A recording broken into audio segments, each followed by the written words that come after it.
1000 रुपए की एसआईपी से 1 करोड़ का कॉर्पस बनाने में मुझे कितना समय देना होगा? सिप क्यों ना छोटी हो पर लंबी होनी चाहिए। करीब 35 वर्ष का टाइम होराइजन लेके चले। 2000 रुपए की एसआईपी, 12% का सीएजीआर, आपका 1 करोड़ रुपया यहाँ बन जाता है। एसआईपी कब कारगर है और लमसम जो है वो कहां पर ज्यादा मायने रखता है? आपका रिस्क प्रोफाइल कैसा है, आपके गोल्स कैसे हैं, उस पर डिपेंड करता है। आपकी फाइनेंशियल सिचुएशन पर डिपेंड करता है कि क्या आपके लिए लमसम बेहतर है या एसआईपी बेहतर है। जैसे जॉब कर रहे हैं, सैलरी कर रहे हैं, तो एसआईपी आप हर महीने 5000, 10,000 जितना आप निकाल सकते हैं, सेव कर सकते हैं, उसकी एसआईपी आप करा दीजिए। आपको मार्केट टाइमिंग का आइडिया है तो लमसम पैसा आप निवेश कर सकते हैं। लेकिन अब एक साथ 1 करोड़ लगाने से अच्छा है कि आप 10-10 लाख 10 महीने में एसटीपी कर देते हैं। इसको हम कहते हैं सिस्टमैटिक ट्रांसफर प्लान। डिसिप्लिन्ड वे में निवेश करना चाहते हैं, रेगुलर वे में निवेश करना चाहते हैं, तो SIP is the evergreen strategy. लोग लॉन्ग टर्म इन्वेस्टर होके भी घबराते हैं। बाजार में गिरावट आए या मार्केट ऊपर जाए, आपको अपनी एसआईपी नहीं रोकनी है, पॉज भी नहीं करनी है, अनलेस आपकी फाइनेंशियल सिचुएशन आपको अलाउ ना करे। सबसे ज्यादा वेल्थ यूज उन लोगों ने करते हैं जो टाइमिंग का वेट करते हैं। हेलो, नमस्कार, स्वागत है आपका मनी गुरुकुल की एक और इन्वेस्टर एजुकेशन सीरीज की इस खास पाठशाला में, जहां पर आज हमारे साथ जाने माने certified financial planner, mutual fund expert Vishwajeet Parashar साहब चर्चा में जुड़ रहे हैं। आज बड़ी ही दिलचस्प चर्चा होगी और विश्वजीत जी, थैंक यू सो मच अपना कीमती समय मनी गुरुकुल को देने के लिए। और सबसे इंपॉर्टेंट बात, मतलब होता है ना, म्यूचुअल फंड सही है, मतलब ये तो हमें पता है कि म्यूचुअल फंड सही है, लेकिन एक अलग तरह का माहौल ये भी है कि साहब आप 500,000 की एसआईपी से भी करोड़पति बन सकते हैं। तो मेरा मन किया कि ये करोड़पति बनने वाला जो पूरा गेम है और ये जो पूरी दुनिया है, पूरा इकोसिस्टम है, चलिए विश्वजीत जी से दिलचस्प बातचीत के जरिए इसको डिकोड किया जाए। और हम आज इन्वेस्टमेंट की दुनिया के कई सारे राज भी आज विश्वजीत जी के साथ खोलेंगे और साथ ही आपको बेहतर तरीके से मार्गदर्शन देंगे। एक बार मैं फिर से बता देता हूं कि इस चर्चा का मकसद सिर्फ और सिर्फ आपको एम्पावर करना है, आपके को एक तरह से मार्गदर्शन देना है और कहीं ना कहीं अवेयरनेस फैलानी है। हमारी कोशिश यही है कि टायर 2, टायर 3 सिटीज तक, जहां जहां तक हमारा ये वीडियो जाए, वहां तक लोगों को म्यूचुअल फंड इंडस्ट्री के बारे में और जानकारी और ज्यादा मालूमात हो। तो Vishwajeet sir, thank you so much, एक बार फिर से आपका स्वागत है मनी गुरुकुल में।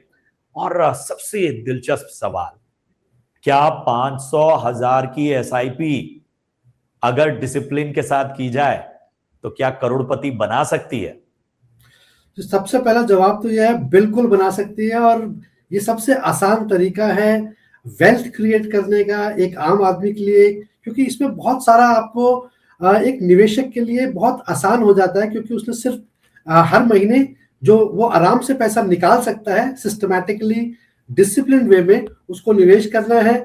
और म्यूचुअल फंड जो कि एक फंड मैनेजर मैनेज करते हैं आपके बिहाफ पर, आपको कोई शेयर चुनने की आवश्यकता नहीं है, वो आपके बिहाफ पे शेयर्स को चुनते हैं और उस पर निवेश करते हैं। और सबसे बड़ा लाभ ये है कि आप अकेले नहीं होते हैं, बहुत सारे निवेशक पैसा पूल करके उस कंपनी को देते हैं, चाहे वो एचडीएफसी है, चाहे वो आईसीआईसीआई एएमसी है, और वहां पे बैठे होते हैं उनके रिसर्च एक्सपर्ट्स, फंड मैनेजर्स, जो आपके पैसे को कहाँ पे निवेश करना है, जहां पे सबसे बेहतरीन रिटर्न बन सकती है, वो वहां पे निवेश करते हैं। और उसके लिए आपको देना कुछ नहीं है, आपको सिर्फ 1% शायद मैक्सिमम आपको उसका जो फीस होती है, एक्सपेंस रेशियो, वो देना होता है। और वो आपको पता भी नहीं चलेगा, क्योंकि वो सारे साल में धीरे धीरे थोड़ा थोड़ा पैसा निकालते रहते हैं, 10-10 पैसा करके निकालते हैं। तो आपको आइडिया भी नहीं लगेगा कि आपने कब एक्सपेंस रेशियो दिया, कब फीस दी। और कुछ समय बाद जब आप बिल्कुल निश्चिंत हो जाते हैं, भूल जाते हैं, क्योंकि आपने एसआईपी को ऑटोमेट कर देते हैं, बैंक से ऑटोमेटिक करती रहती है। कुछ वर्ष बाद देखते हैं एक पावर ऑफ कंपाउंडिंग जिसे हम कहते हैं, जो मैजिक है जो निवेश का, जिसको ये बात समझ में आ गई, वो वेल्थ क्रिएट कर सकता है। और 1000-2000 रुपए की एसआईपी भी आपको 1 करोड़पति बना सकती है। और ये बहुत सबसे आसान तरीका है। सेबी जैसा रेगुलेटर इसको मैनेज कर रहे हैं फंड्स को, तो बहुत ट्रांसपेरेंसी है, कहीं कोई किसी तरीके का झोल नहीं है। आपको बिल्कुल निश्चिंत होकर अपनी एसआईपी स्टार्ट करनी है। और म्यूचुअल फंड्स के थ्रू आपको निवेश करना है, क्योंकि ये एक वो तरीका है जहां पे आपको अपना दिमाग लगाने की आवश्यकता नहीं है, बहुत आसान है, हर महीने एसआईपी करती रहेगी ऑटोमेटिकली, और जब आपका कोई गोल आएगा जैसे कि रिटायरमेंट या फिर किसी बच्चे की शादी, तब आप वहां से वो पैसा निकाल सकते हैं और एक क्लिक ऑफ द बटन में वो पैसा आपके बैंक अकाउंट में ट्रांसफर हो जाएगा। और सबसे अच्छी बात, आप हर रोज देख सकते हैं कि आपका पैसा किस तरीके से ग्रो कर रहा है। तो पूरी ट्रांसपेरेंसी है, फंड मैनेजर की एक्सपर्टीज है, खर्चा बहुत कम है, और एक वेल्थ क्रिएट करने का इक्विटी बाजार में भारत जैसे देश में जो बिल्कुल ग्रो कर रहा है बहुत तेजी से, हम वर्ल्ड के सबसे तेज ग्रोथ इकोनॉमी में है, जहां पे अगर आपने वेल्थ क्रिएट नहीं करी तो फिर ये अवसर आपको कभी नहीं मिलेगा। तो मेरा सुझाव हमेशा ये रहता है, एसआईपी करें, जितने ज्यादा पैसे की कर सकते हैं, कोशिश करनी चाहिए कि जो भी आपकी इनकम है कोशिश करें 25 से 30% आप सेव करें, और केवल सेव ना करें, इन्वेस्ट करें। और म्यूचुअल फंड एसआईपी वो एक तरीका है जो बाजार के उतार चढ़ाव से आपको बचाता है, और आपको एक वेल्थ क्रिएट करने में डिसिप्लिन वे में पेशेंस आपको रखना है, और आप एक वेल्थ अपने वहां पे क्रिएट कर पाते हैं। क्या बात है। और मुझे लगता है ना, मतलब इतने खुश मिजाज अंदाज में विश्वजीत सर ने ये पूरा जो कहते हैं ना म्यूचुअल फंड का फायदा और म्यूचुअल फंड करने के जिस तरह से आप करोड़पति बनने के सपने देख रहे हैं, वो कैसे आप आसानी से हासिल कर सकते हैं, उसको बड़ी खूबसूरती से उन्होंने बताया। आपने एक वर्ड का यूज किया विश्वजीत जी, मैं अगला सवाल मेरा वैसे कुछ और था, लेकिन मैं ना, एंकर जो होता है ना वो तो दर्शकों का प्रतिनिधि होता है, तो मैं मान के चल रहा हूं कि बहुत सारे जो नए दर्शक होंगे उनको ये टर्म समझ में नहीं आया होगा, तो जरा उसको समझ लेते हैं। एक्सपेंस रेशियो ये दरअसल है क्या? हमारे एकदम मतलब ये समझ लीजिए कि जिसे म्यूचुअल फंड इंडस्ट्री में कुछ नहीं पता, उसे अगर आपको समझाना हो तो एक्सपेंस रेशियो को कैसे समझाएं? तो एक्सपेंस रेशियो, जो पैसा आप निवेश करते हैं, जो बहुत सारे लोग पूल करके किसी एएमसी को देते हैं, अब वो पैसे को फंड मैनेजर जो एक्सपर्ट है, जो इस बिजनेस को समझता है कि कौन सा शेयर खरीदना है, कौन सा शेयर बेचना है, उस पर वो रिसर्च करते हैं, और आपके लिए भी जो सलाहकार है जो आपको एजुकेट कर रहा है कि म्यूचुअल फंड में निवेश करें, कौन सा फंड लें, कौन सी स्कीम चुनाव करें, तो उन सब का जो खर्च है वो कहीं ना कहीं एक्सपेंस रेशियो में आता है, और ये बिल्कुल ट्रांसपेरेंट होता है। आप इसको चेक कर सकते हैं कि आपके फंड में कितना एक्सपेंस रेशियो है, कितना एक्सपेंस लग रहा है, और बहुत अच्छा है, सेबी ने पूरा ट्रांसपेरेंट कर रखा है कि आपकी जो फीस आपने दी उसमें से कितनी पैसा ब्रोकरेज में गया, आपके सलाहकार को कितना जीएसटी लगा, कितना एसटीटी लगा जो शेयर खरीद बेच में पैसा लगता है, और सब कुछ आपके सामने ट्रांसपेरेंट होता है जो पैसा आपने दिया। तो ये मैक्सिमम 1-1.5% होता है, और जो फंड छोटे होते हैं उसमें थोड़ा ज्यादा होता है। जैसे जैसे फंड्स का एयूएम बढ़ता जाता है तो ये एक्सपेंस रेशियो भी उतना कम होता जाता है। तो बिल्कुल ट्रांसपेरेंट है, इसको समझ लें कि ये एक छोटी सी एक फीस है, जो आपको बाजार का उतार चढ़ाव समझ में नहीं आते हैं, वो आपके बिहाफ पे जो फंड मैनेजमेंट टीम है वो आपके बिहाफ पे डिसीजंस लेती है और आपका पैसा ग्रो करने में मदद करती है। उनका ये खर्च है जिससे उनका खर्चा निकलता है। चलिए, तो सबसे अच्छी चीज यही है कि इस पूरे इकोसिस्टम में हर चीज बहुत ट्रांसपेरेंट है। जो आप देखिए कि हर चीज की जानकारी आपको मौजूद है, आप चेक कर सकते हैं, आप देख सकते हैं कि आखिर आपका कितना पैसा जा रहा है, उसका कितना आपको अलॉट हो रहा है, कितना एक्सपेंस रेशियो है, और बाकी चीजें भी बहुत ही बेहतर तरीके से आपको विश्वजीत जी ने बताई। विश्वजीत जी, अब मैं आपके सामने एक एग्जाम्पल देता हूं। मान लीजिए कि मैं 1000 रुपए की एक एसआईपी शुरू करना चाह रहा हूं, और अब मुझे 1 करोड़ का कॉर्पस बनाना है। तो 1000 रुपए की एसआईपी से 1 करोड़ का कॉर्पस बनाने में मुझे कितना समय देना होगा, और इसमें जो आप पावर ऑफ कंपाउंडिंग या स्टेप अप एसआईपी का जिक्र कर रहे थे, उसकी भूमिका कितनी निर्णायक हो जाती है? बिल्कुल। तो सबसे पहले प्रशांत जी, मैंने जो कैलकुलेशंस निकाली थी, मैं आपको 1000 रुपए का भी बताता हूँ, हाथ के हाथ आपके सामने स्क्रीन पर दिखाऊंगा। लेकिन अगर किसी ने 1 करोड़ रुपया बनाना है, और अगर इंपॉर्टेंट ये नहीं है कि आप कितने पैसे की एसआईपी कर रहे हैं, इंपॉर्टेंट ये है कि सिप क्यों ना छोटी हो पर लंबी होनी चाहिए। तो प्रशांत जी, सबसे इंपॉर्टेंट जो फैक्टर है वो इसमें यह है कि कितनी लंबी सिप आप कर सकते हैं। टाइम होराइजन का बहुत बड़ा रोल है। तो अगर आपके पास 25 वर्ष है निवेश करने के लिए, आपका गोल मान लीजिए 25 साल बाद है, तो केवल 5,000 रुपए की अगर आप SIP करते हैं, 5,009 रुपए टू बी मोर प्रिसाइज, और अगर हम केवल 11% का रिटर्न लेके चले CAGR, तो 25 साल में 1 करोड़ रुपया बन जाता है। मान लीजिए आपके पास समय टाइम होराइजन थोड़ा कम है, तो थोड़ी सी आपकी SIP की अमाउंट बढ़ जाएगी। तो यहाँ आपको अगर 20 साल है तो 9,629 रुपए, 630 रुपए मान लेते हैं, 9,630 रुपए में 20 साल में आप 1 करोड़ रुपया बना सकते हैं। वही जैसे जैसे टाइम होराइजन कम होता जाएगा, आपकी SIP की अमाउंट बढ़ती चली जाएगी। तो अगर 10 साल है केवल आपके पास टाइम होराइजन, तो 42,317 रुपए आपको हर महीने निवेश करने हैं। 10 साल बाद आपके पास 1 करोड़ रुपया होगा। तो वही मैं क्योंकि प्रशांत जी आपने मुझसे पूछा कि 1,000 रुपए को करोड़ बनने में कितना टाइम लगता है, तो मैं आपके सामने ये कैलकुलेशन कर रहा हूं। 12% का रिटर्न लेके चलते हैं। तो मैंने प्रशांत जी अभी आपको बताया कि आप करोड़ बनाने के लिए आपको टाइम होराइजन कितना है आपके पास, ठीक है।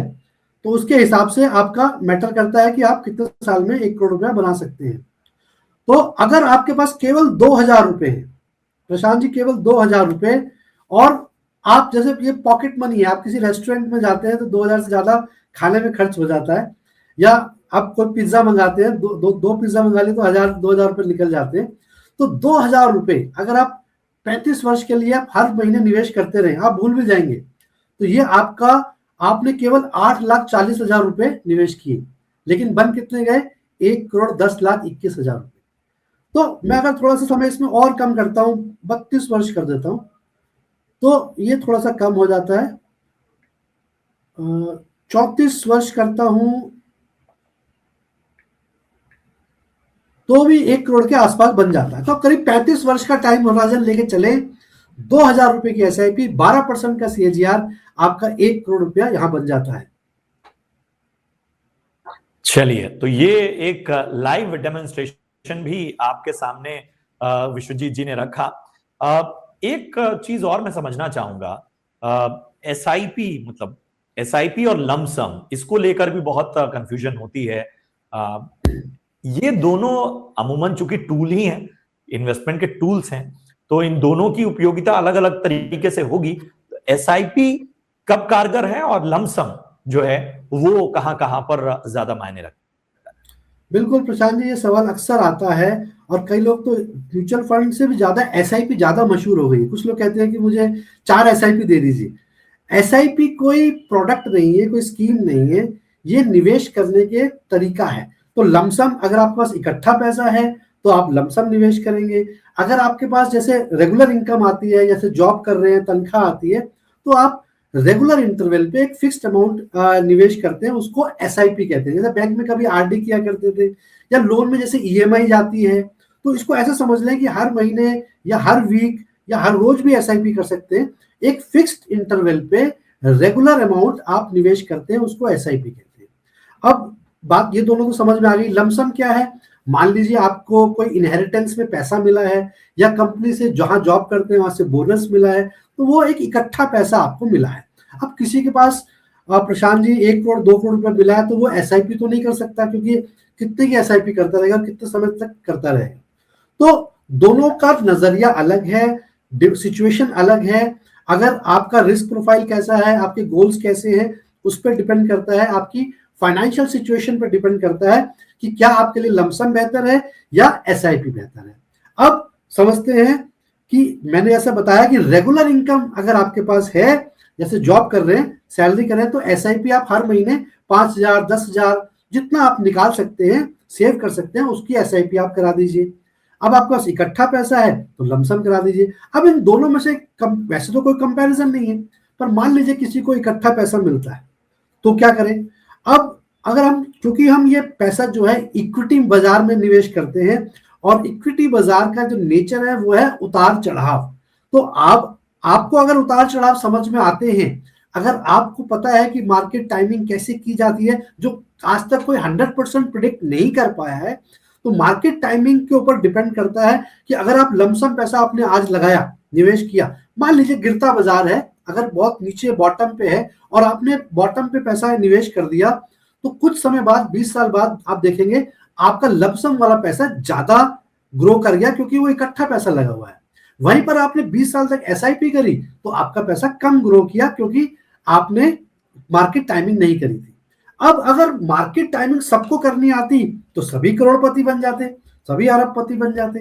तो टाइमिंग कोई नहीं कर पाता। अब मान लीजिए आपने पैसा लगाया और बाजार गिर गया और गिर गया, फर्दर गिर गया, तो आपका पैसा नुकसान भी हो सकता है। तो मेरे हिसाब से अगर आप रिस्क ले सकते हैं, आपको मार्केट टाइमिंग का आइडिया है, तो लमसम पैसा आप निवेश कर सकते हैं।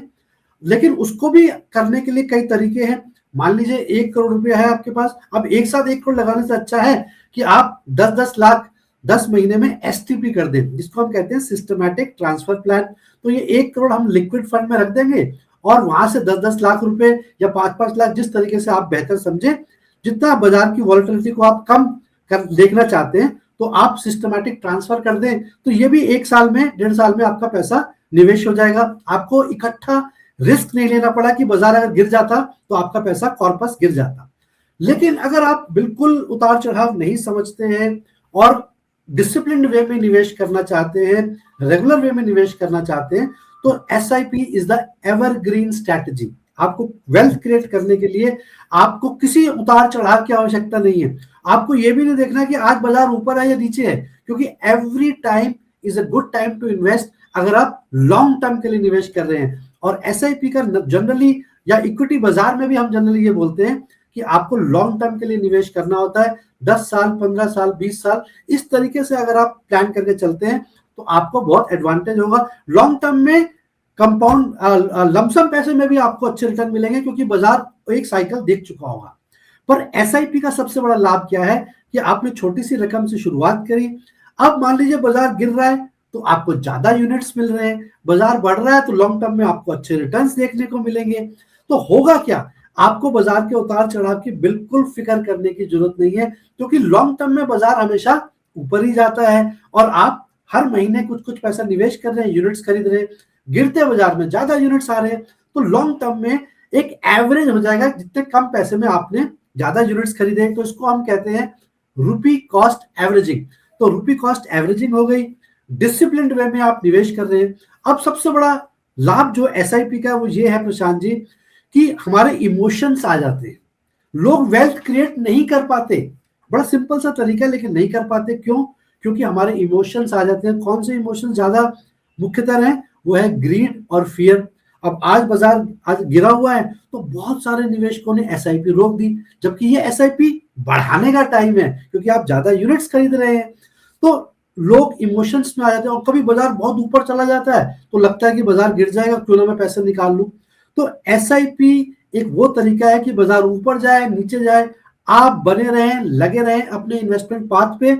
जो आपका गोल है, जब आपका गोल आए तभी आपने एसआईपी रोकनी है और पैसा निकालना है। तो अगर आप इस तरीके से निवेश करते हैं तो आप एक वेल्थ क्रिएट कर पाएंगे। और अगर आप इमोशंस को आने देते हैं, जिसमें कि आप फियर और ग्रीड में फंस जाते हैं, तो आप वेल्थ क्रिएट नहीं कर पाते। इसलिए मुख्यतः लोग वेल्थ क्रिएट क्यों नहीं कर पाते? क्योंकि उनके इमोशंस आ जाते हैं, भाव आ जाते हैं, लालच आ जाता है, डर आ जाता है।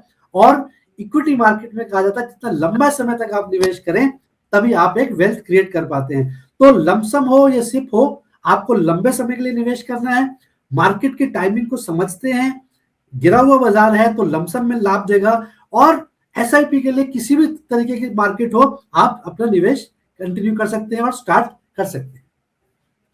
चलिए, तो ये बहुत ही विस्तृत आपको तमाम बातें बहुत ही स्पष्ट बता दी गई। विश्वजीत सर, एक बड़ा तनाव लोगों को ये रहता है कि जैसे ही मार्केट में वॉलेटिलिटी आती है या बाजार गिरने लगता है, तनाव देने लगता है, लोग लॉन्ग टर्म इन्वेस्टर होके भी घबराते हैं। इस टेंडेंसी को आप देखते आए होंगे, क्या क्या चीजें आपने नोटिस की हैं, क्या गलतियां लोग करते हैं? बिल्कुल, सबसे बड़ी गलती प्रशांत जी यही होती है कि जैसे ही बाजार में गिरावट आती है, जैसे आजकल भी हम देख रहे हैं ईरान और यूएस की जैसे वॉर चल रही है, तो लोगों के अंदर एक फियर आ गया है कि पता नहीं क्या होगा। कोविड के टाइम पे भी ऐसा देखने को आया था कि अरे सारी दुनिया ही खत्म हो जाएगी तो पैसा क्या निवेश करेंगे। लेकिन जो निवेशक इन्वेस्टेड रहे थे, निवेशित रहे थे, कोविड के टाइम पे उन्होंने 6-7 महीने में ही 38-40% जो मार्केट में गिरावट आई थी, उस समय बहुत सारे यूनिट्स खरीदे और आगे चल के देखा कि उनका पैसा बहुत जल्द दुगना हो गया, तिगना हो गया। तो सबसे इंपॉर्टेंट है कि बाजार में गिरावट आए या मार्केट ऊपर जाए, आपको अपनी एसआईपी नहीं रोकनी है, पॉज भी नहीं करनी है, अनलेस आपकी फाइनेंशियल सिचुएशन आपको अलाउ ना करे। तो बाजार के उतार चढ़ाव को नहीं देखना है। एसआईपी बनाई इसीलिए गई है कि आप उतार चढ़ाव में भी आप निवेशित रहें, तभी आपको एवरेजिंग का फायदा मिलेगा, तभी वेल्थ क्रिएट होगी। तो प्रशांत जी, सबसे ज्यादा वेल्थ लूज उन लोगों ने करते हैं जो टाइमिंग का वेट करते हैं। लोग सोचते हैं कि अभी जब बाजार गिरेगा मैं तब निवेश करूंगा, और एक कहावत है कि डिप्स जो है वो अपॉर्चुनिटी होती है। जब भी बाजार गिरता है तो वो अपॉर्चुनिटी होती है आपको और अपना निवेश बढ़ाने की। तो लोग लेकिन डर के मारे निवेश नहीं कर पाते और सही टाइमिंग कभी आ नहीं पाता। तो इसलिए बहुत सारे लोग पैसा इसलिए डुबो देते हैं। बाजार में पैसा नहीं डूबता है, इस वेट पे डूब जाता है कि कब बाजार नीचे आएगा तब मैं निवेश करूंगा। तो आपको वेट करने की आवश्यकता नहीं है। Do not try to time the market, it is important how much time you are in the market. जितना लंबा समय आप निवेशित रहेंगे उतना ज्यादा पैसा क्रिएट करेंगे। मैं एक एग्जांपल देना चाहूंगा प्रशांत जी। मान लीजिए 3 दोस्त हैं जिसको हम कहते हैं, चलो रांचो, फरहान और राजू, जो 3 इडियट्स के जो उदाहरण थे। तो अगर रांचो जो है वो 25 साल की उम्र में अपनी एसआईपी शुरू करता है और 55 साल तीनों का टारगेट है कि रिटायरमेंट में पैसा चाहिए, तो रांचो ने 30 साल निवेश किया, 10,000 रुपए की एसआईपी, केवल 36 लाख रुपए दिए हर महीने के हिसाब से।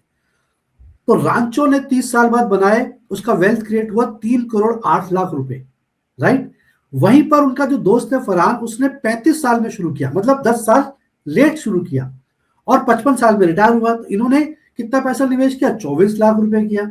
पर इनका कितना कॉर्पस बना? इनका केवल 1 करोड़ 1 लाख रुपए बना।